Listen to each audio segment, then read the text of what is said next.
1955, the FBI compiled a 2,000-page file on Albert Einstein, acting on suspicions linking him to Soviet espionage activities. Next, author Fred Jerome details the Bureau's activities.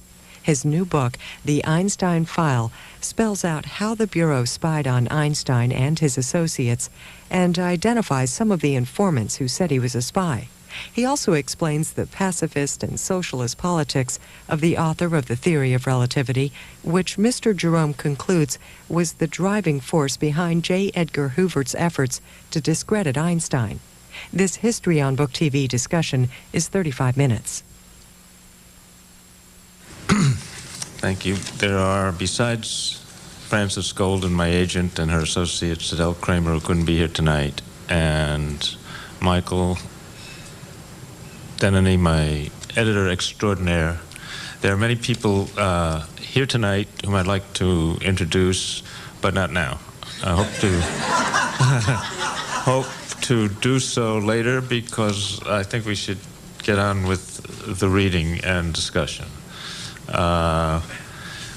I'm honored, and you're all fortunate tonight that help me with the brief reading that we're going to do. My dear friend Gwen Simmons has agreed to take part. So if you'll welcome her, I won't give you all the wonderful skills that she has with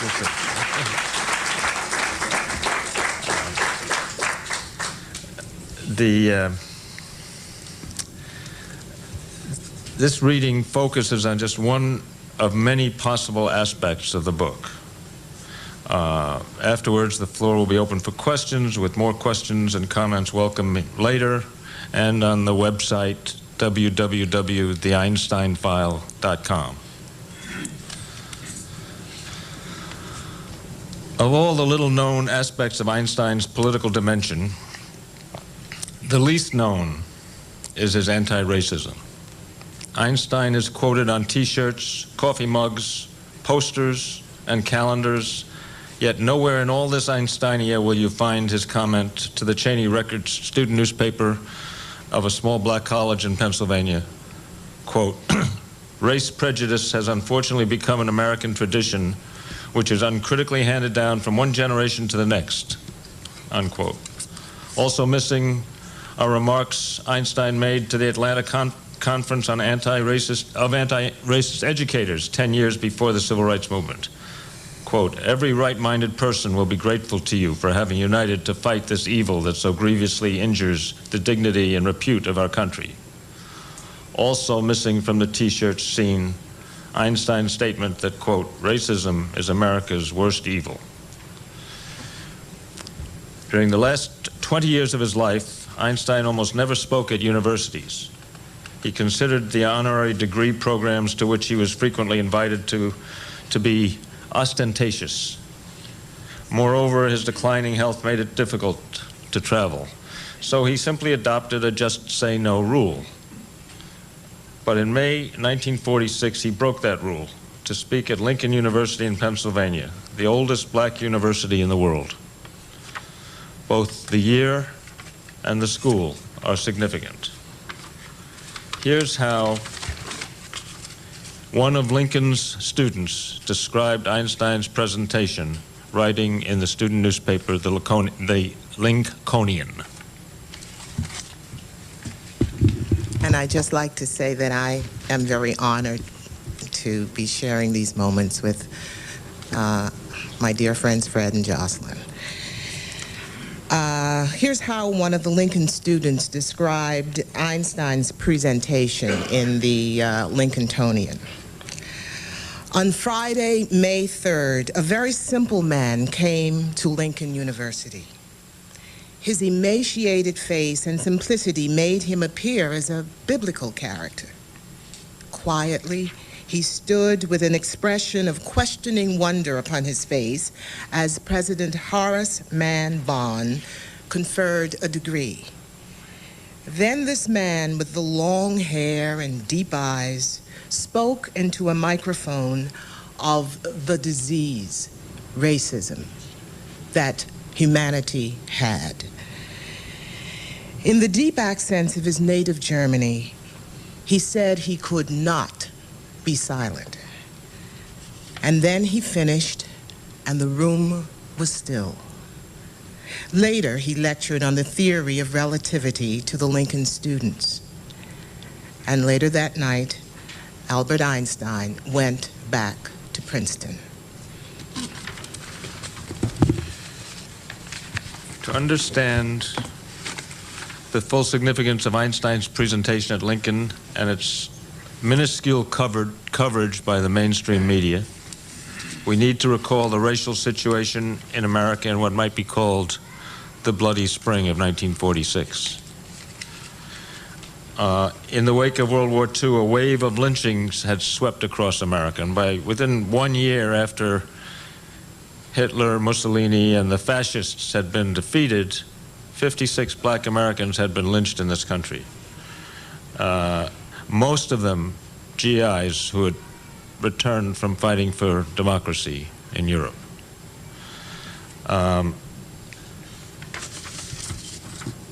The mainstream media missed or ignored many of these murders. But on July 27th, 1946, a front-page story in the New York Times, which Einstein read every day, reported one of the more gruesome cases, and lynching in America suddenly became national and international and unavoidable news. From the New York Times. Georgia mob of 20 men massacred 2 Negroes, wives, 1 an ex-GI. This is dated Monroe, Georgia, July 26. 2 young Negroes, one a war veteran who served in the Pacific, and their wives were lined up last night near a secluded road and shot dead by an unmasked band of 20 white men. The Negro men were taken out of the car first and led down the side road. The women were held in the automobile. Then a member of the mob said that one of the Negro women had recognized him. "Get those damn women too," the mob leaders shouted. And several of the men then dragged the shrieking women from the automobiles. The story also reported that the victims had been shot at least 60 times, and that the bodies were scarcely recognizable because of the mass of bullet holes. 2 days later, the Times reported, close relatives of 2 of the 4 Negroes killed by a white mob here on Thursday failed to appear at funeral services today, and friends voiced the belief that they were too frightened to appear. A grand jury heard testimony from 106 witnesses in this case, and then returned no indictments. It's impossible to imagine that Einstein was not shaken by these news reports. When, in early September, a telegram arrived from Paul Robeson inviting him to serve as co-chairman of a group called the American Crusade to End Lynching. The group would hold a mass rally in Washington on September 23rd, the anniversary of Lincoln's Emancipation Proclamation.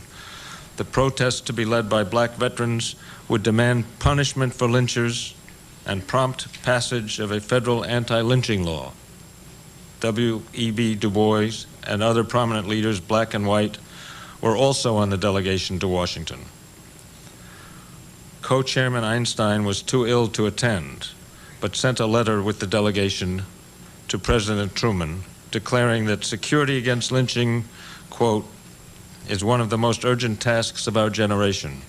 The overwhelming majority of people favor security for all against illegal violence.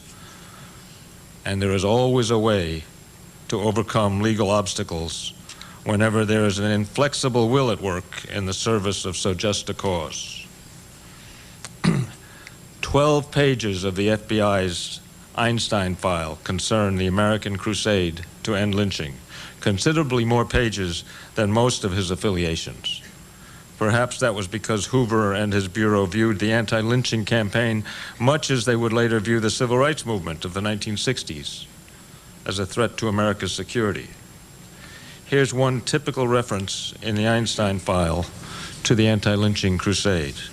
Quote, "The crusade has all the earmarks of another communist attempt to instill racial agitation."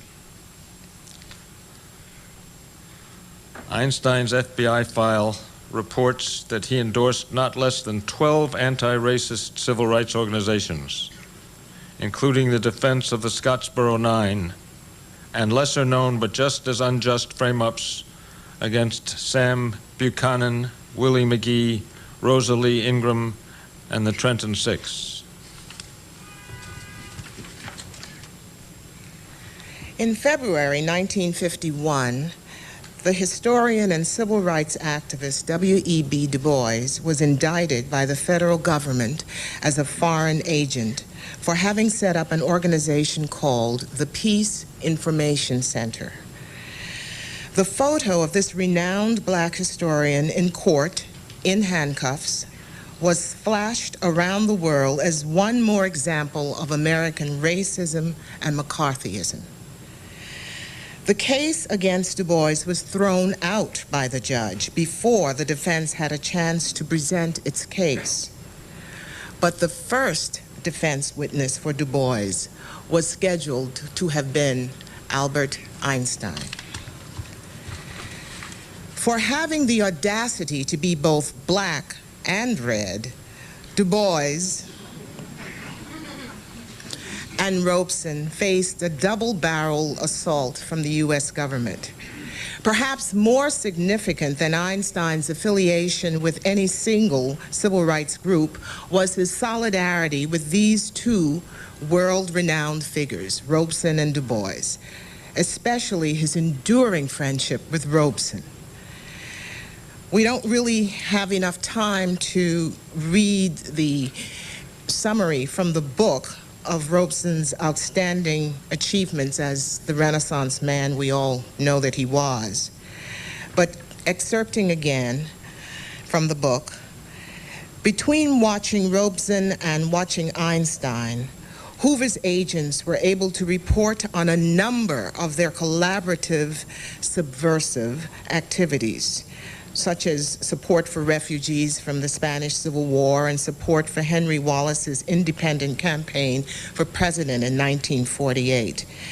So in addition to these activities and the American crusade to end lynching in 1946, Hoover was able to garner quite a bit of so-called information. But Hoover seems to have missed the most important episode of the Einstein-Robeson story. As the Cold War heated up, Robeson became perhaps the most hated target of McCarthyism in America. Besides having his passport taken away and constant FBI surveillance and harassment, he was vilified in the media almost daily. By the early 1950s, if you read the headlines and listened to news broadcasts anywhere in America, you might have thought the unbending bass baritone was public enemy number one. In spite of, or more likely because of, that atmosphere, Einstein decided to invite Robeson to visit him again. He'd invited him in 1947 at the start of the Wallace campaign, to visit him again in 1952. Einstein's invitation was a definite act of solidarity, remembers Lloyd Brown, a writer and Robeson's longtime friend and colleague. Brown, who is due here tonight. I don't know if he's here. He's here. Where is he? Okay, he's here tonight. And accompanied Robeson on the visit to Einstein's house in October 1952. Here's how a Robeson letter described the visit. It was good once again to clasp the hand of this gentle giant, recalling our previous meetings when I'd appeared there in Princeton in concert and in Othello, Dr. Einstein asked about my life today as an artist and expressed warm sympathy with my fight for the right to travel. We chatted about many things, about peace, for Dr. Einstein is truly a man of peace, about the freedom struggle in South Africa, which interested him keenly, and about the growing shadows being cast over freedom of thought and expression here at home. Though he is physically frail and not in good health, one can feel the strength of his spirit and the glowing warmth of his compassion and his humanity. There was a note of deep sorrow and concern underlying his comments on what is happening in our land. As he spoke, one could sense something of what this must mean to Einstein, the giant of science and culture, who was driven from his homeland by the Nazi barbarians, and who felt the immeasurable tragedy that his people suffered at their hands. The two men obviously enjoyed each other's company. At one point, when Robeson left the room, Brown remembers trying to make conversation by saying, Dr. Einstein, it's really an honor to be in the presence of such a great man. Einstein's response, with just a touch of annoyance, was, but you came in with a great man. That's the end of the reading for tonight.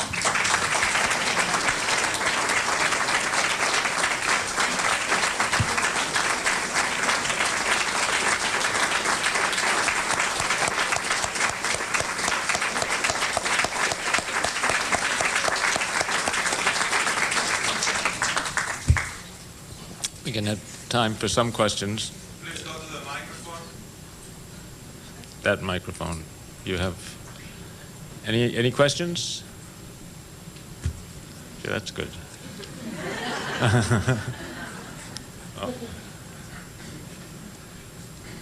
If you'll forgive, not a question, but a comment. You're entitled. I was a student. I was a student in New Orleans during the Vietnam War period, and active in the anti-war movement. And a pamphlet came from North Vietnam to our peace group, and it was authored by Ho Chi Minh, and he was talking somewhat autobiographically about how he came to be a revolutionary. And he mentioned that he was a merchant marine in his early years, and he visited many ports around the world, and he visited New Orleans in about 1919 or so. I forget the exact date.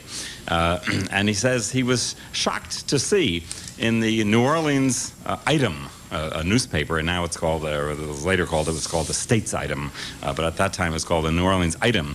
He said when he arrived in port, he found the newspaper saying there was going to be a lynching later that day. And you know, the implication was everyone was invited. And he was just shocked that they would have something like that in the paper, not reporting on something that had happened, but that was going to happen. And I said to myself, reading this thing, this is impossible. This just can't be. So being in New Orleans, I took myself down to the public library and checked out the microfiche of the paper, and he was absolutely right. So, you know, obviously lynching goes way back, and this was, shows a kind of continuity in the story of lynching in America. A little off the wall, perhaps, but this reminded me of that incident. There's a sequel to that story in the book, which I won't give all the details of, but in 1946, there's an interview in the Chicago Defender the same day that the Robeson delegation to Washington had its confrontation with Truman, and it was not a pleasant confrontation, you will read. But that day there was an interview in the Chicago Defender by George Padmore, a renowned correspondent, black correspondent, with a foreign leader described as the head of, quote, a little country seeking independence, unquote. In the interview, the foreign leader criticizes lynching in America as, quote, barbarism, and evinces, quote, great concern about the status of American Negroes and a surprising knowledge of the American situation. Accompanying the interview is a large photo of the foreign leader, a young, handsome, brown-skinned man with intensely focused eyes. His name is Ho Chi Minh, and his little country seeking independence is Vietnam. Other questions? Don't feel compelled. Funny, yes. I don't have a question. My name is Bob Marsh. My memory's sort of failing. I think I know Fred for about 6 months. He's a ringer. He's a ringer. I haven't read the book yet, but I was impressed by the title and also the cover. And some people may have heard the phrase that the internal is primary, but that doesn't hold true necessarily for books. It certainly holds true for your health and your body. I want to congratulate Fred on his book. And I had a lot of things on my plate right now.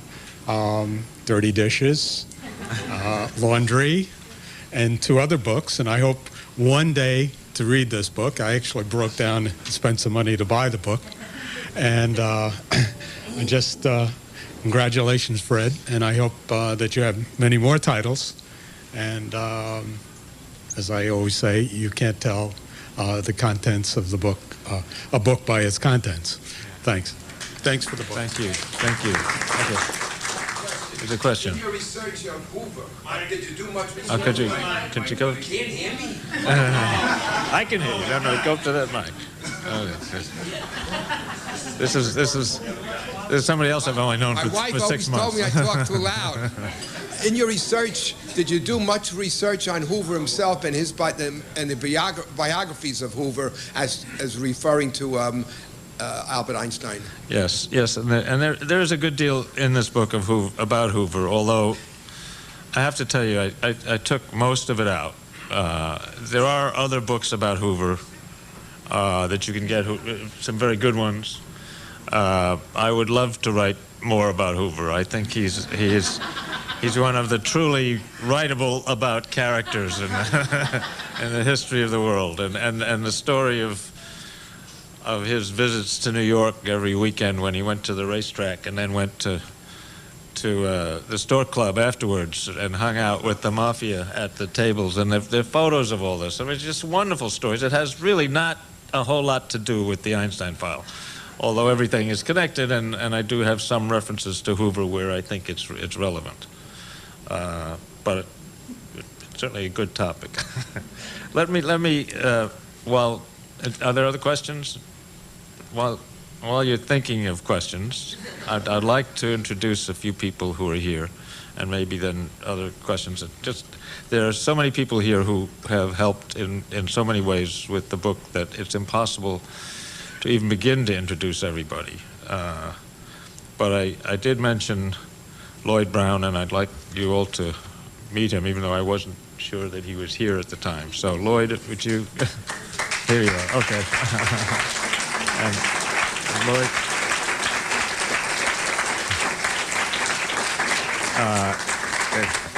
As you heard the story about his visit to Einstein, and if you get a chance to corner him during the evening, you can hear a lot more stories. And there's some wonderful stories. A couple of them are in the book, but there are others that are not, and I highly recommend it. Another important person who helped with the book and plays a role in the book is Dick Frauenglass, who's here, who's the son of William and Tilly Frauenglass. And I don't know, here he is, over there.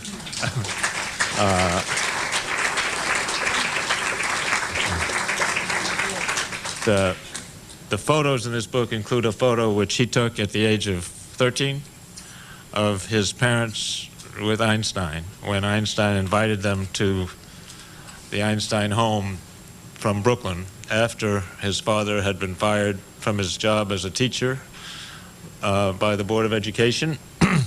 And Einstein had written a letter to his father, which they agreed would be a letter sent to the New York Times and was printed on the front page of the New York Times as an open letter, really, urging intellectuals to refuse to answer questions from the committee.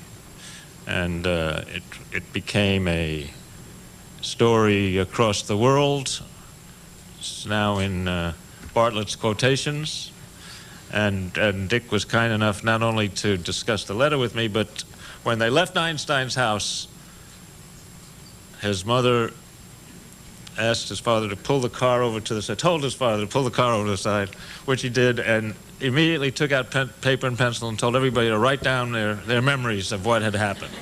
And those notes he kept in his possession, not showing them to anybody until he had a chance to show them to me, and I was able to wheedle them out of him.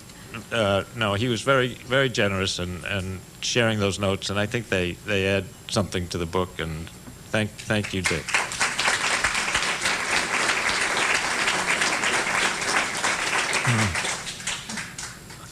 I'd also just like to briefly mention Robert Schulman, who's here, who was the former head of the Einstein Papers Project and contributed something to the book, and Alice Calaprice, who's the editor of the Quotable Einstein and the Expanded Quotable Einstein, and I highly recommend it. And a book coming out in the fall called Dear Dr. Einstein, which is children's letters to Einstein, which I wish very much I had written, but I'm happy that Alice wrote and that it's coming out. And thanks also to Frank Serpico for coming, and I wish we had a chance to hear some of your stories. Maybe we will, and so, okay. And aside from people whose names you might know, there are lots of people whose names you might not know, but who have fought the good fight for years. And Evie Weiner,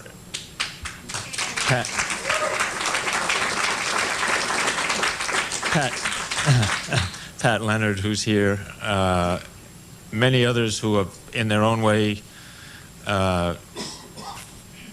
fought that fight, and many of the younger people who are here today.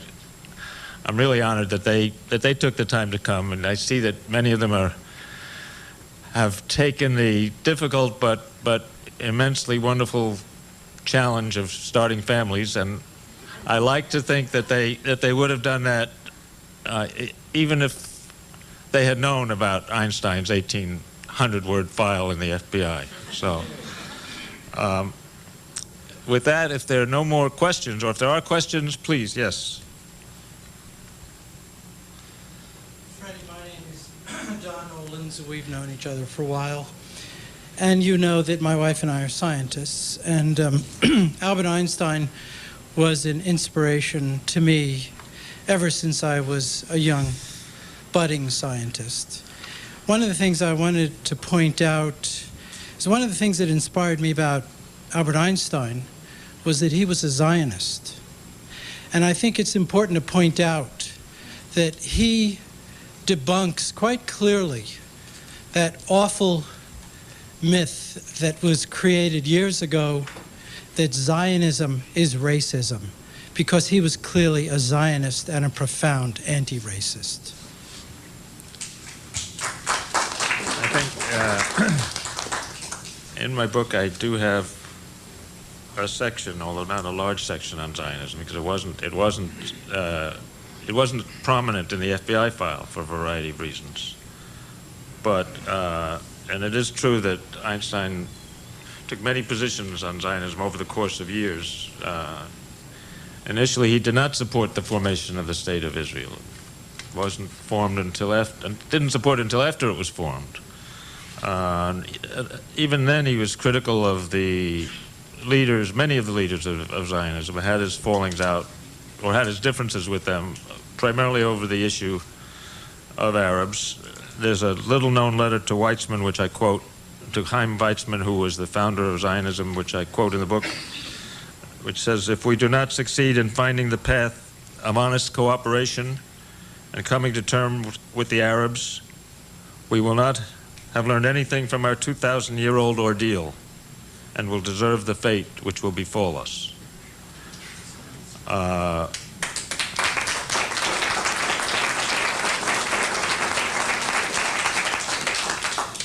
He also said in 1952, my relationship to the Jewish people has become my strongest human bond. And I think it's important to understand Einstein was a complex figure. This was not a simple person and had a variety of different points of view. So I thank you for bringing the subject up. It's a much longer discussion, of course. And,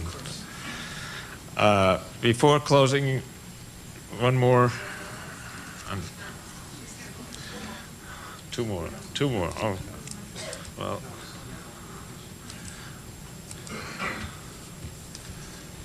I've read. One of the few advantages of being old is that when I was in college, we protested practically all of the specific lynchings that you mentioned, as well as the legal lynchings later on. And in 1946, my two brothers went on that crusade to end lynching, and one of them was killed on it in a car accident. The other was hurt. And the interesting aspect of Einstein is that the publicity, the little publicity there was in the mainstream press, were attacks on Robeson, but they never mentioned that Einstein was a co-sponsor.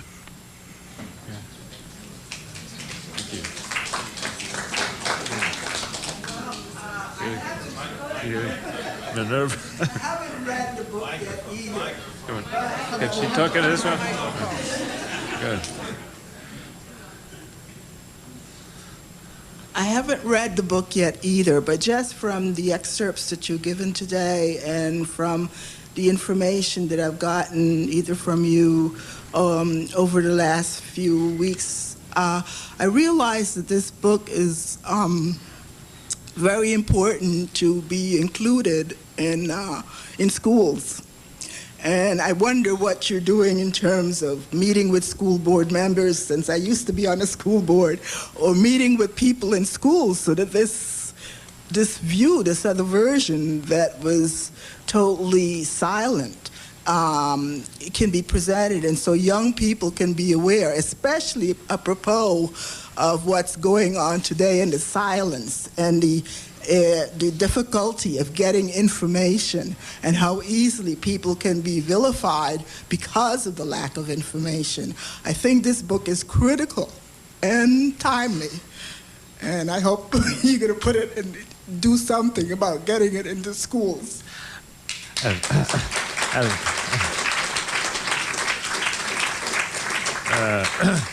As that lady used to say, can we talk? I wanted to say, a lot of people haven't read the book, which means we should have another party after you all read the book and come back. But there's one person here who has read the book more than once, and I at least one. Well, no, one person here who has read the book more than once, and not only read it but contributed to it, edited it, and is in many ways the godmother of the book. And I would like to end by introducing her, and although she said she didn't want to say anything, ask her to say a couple of words, and that's Dorothy Zellner, my friend for longer than I like to remember.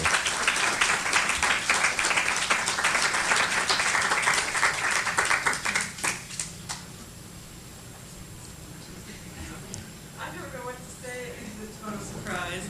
I have to tell everybody, this is my oldest friend. I was 7 when I met him. He is 6. And and he's learned something in between since then. This is the person who was my teacher, who I owe a tremendous amount to. And I always told him the book has to be written. This is an important book. So I'm very happy to see all of you. And I hope we share that it is an important book.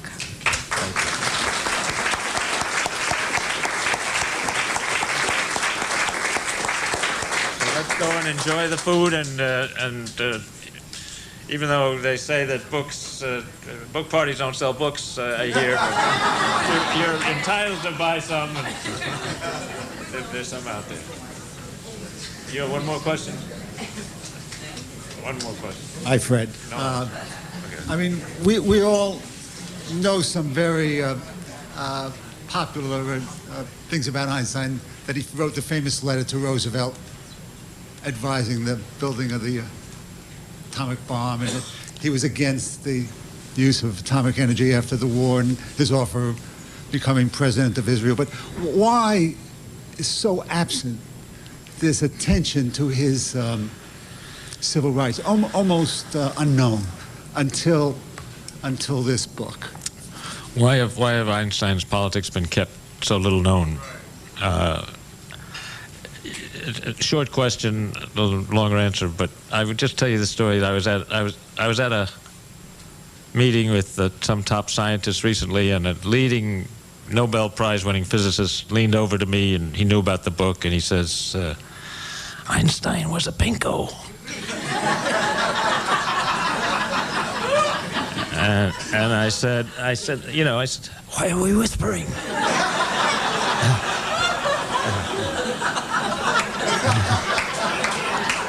I'll give you that. That's the answer.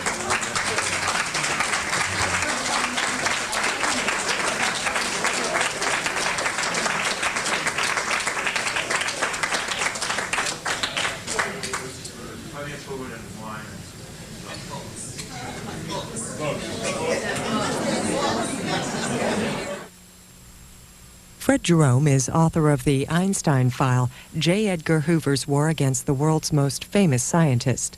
It's published by St. Martin's Press, online at stmartins.com. Next week, History on Book TV features The Hidden Hand, Richard Aldrich's story of the Cold War through the prism of covert intelligence gathering between the U.S. and England. If you're interested in finding out about the author, 1955, the FBI compiled a 2,000-page file on Albert Einstein, acting on suspicions linking him to Soviet espionage activities. Next, author Fred Jerome details the Bureau's activities. His new book, The Einstein File, spells out how the Bureau spied on Einstein and his associates and identifies some of the informants who said he was a spy. He also explains the pacifist and socialist politics of the author of The Theory of Relativity, which Mr. Jerome concludes was the driving force behind J. Edgar Hoover's efforts to discredit Einstein. This History on Book TV discussion is 35 minutes. Thank you. There are, besides Frances Golden, my agent, and her associate, Sidel Kramer, who couldn't be here tonight, and Michael Denany, my editor extraordinaire. There are many people here tonight whom I'd like to introduce. All the little-known aspects of Einstein's political dimension, the least known is his anti-racism. Einstein is quoted on T-shirts, coffee mugs, posters, and calendars, yet nowhere in all this Einsteinia will you find his comment to the Cheney Records student newspaper of a small black college in Pennsylvania. Quote, "Race prejudice has unfortunately become an American tradition which is uncritically handed down from one generation to the next," unquote. Also missing are remarks Einstein made to the Atlanta Conference on anti-racist educators 10 years before the Civil Rights Movement. Quote, "Every right-minded person will be grateful to you for having united to fight this evil that so grievously injures the dignity and repute of our country." Also missing from the T-shirt scene, Einstein's statement that, quote, "Racism is America's worst evil." Students described Einstein's presentation in the Lincolntonian. On Friday, May 3rd, a very simple man came to Lincoln University. His emaciated face and simplicity made him appear as a biblical character.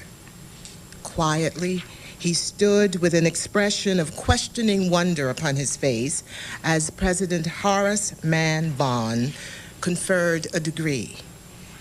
Then this man with the long hair and deep eyes spoke into a microphone of the disease, racism, that humanity had. In the deep accents of his native Germany, he said he could not be silent. And then he finished and the room was still. Later, he lectured on the theory of relativity to the Lincoln students. During the last 20 years of his life, Einstein almost never spoke at universities. He considered the honorary degree programs to which he was frequently invited to be ostentatious. Moreover, his declining health made it difficult to travel, so he simply adopted a just say no rule. But in May 1946, he broke that rule to speak at Lincoln University in Pennsylvania, the oldest black university in the world. Both the year and the school are significant. Here's how one of Lincoln's students described Einstein's presentation, writing in the student newspaper, the Lincolnian. And I'd just like to say that I am very honored to be sharing these moments with my dear friends Fred and Jocelyn. Here's how one of the Lincoln... But not now. I hope to do so later, because I think we should get on with the reading and discussion. I'm honored, and you're all fortunate tonight that help me with the brief reading that we're going to do. My dear friend Gwen Simmons has agreed to take part, so if you'll welcome her, I won't give you all the wonderful skills that she has with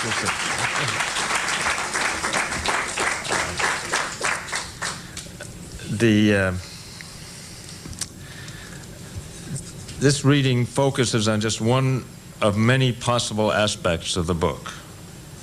Afterwards, the floor will be open for questions, with more questions and comments welcome later, and on the website www.theeinsteinfile.com. Of all